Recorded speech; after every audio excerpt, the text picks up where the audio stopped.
Bella Ju, bentornati su Real Napoli Football. Ragazzi, è finita un'altra stagione davvero emozionante, abbiamo segnato tantissimi gol e infatti in questa piccola puntata, prima di cominciare la nuova stagione, andiamo a vedere nella scorsa season chi ha segnato più gol, ma in realtà la vera domanda è quanti gol ha segnato Osimhen? Cercate di indovinarlo prima della fine del video, magari me lo scrivete nei commenti e nel frattempo godetevi la classifica.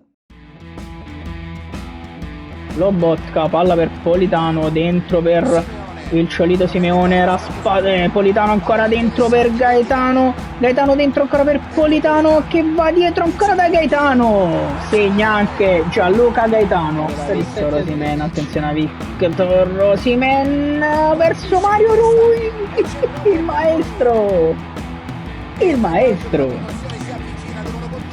il maestro Mario Rui, ragazzi, che si fa anche il balletto, il maestro Mario Rui. Per plate Rachmani che allarga Rachmani verso Kvaratskhelia che prova a far correre, attenzione Giacomino Raspadori che va da Lindstrom ancora, transizione pazzesca, c'è per Lindstrom, proviamo a giocare un po' Kvaratskhelia dentro da Di Lorenzo, incredibile, accorcia Giannino Di Lorenzo che resta lì ancora Politano, dentro per Diego Maradona, si gira Maradona,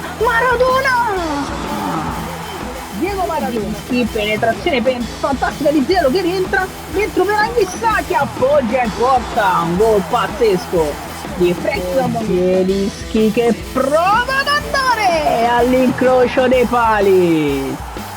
Piotr Zielinski, dove cazzo l'ha messa per Lindstrom, dentro per Raspadori, palla magica di Lindstrom per Raspadori che deve solo per Kvaratskhelia che si gira, Kvaratskhelia che accorcia le distanze con un fantastico gol.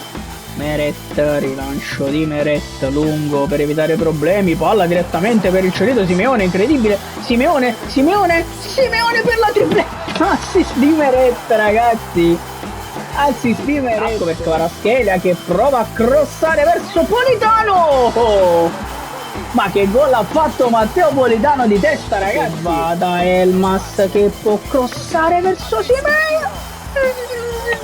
Che cazzo di gol che ha fatto Victor Osimhen!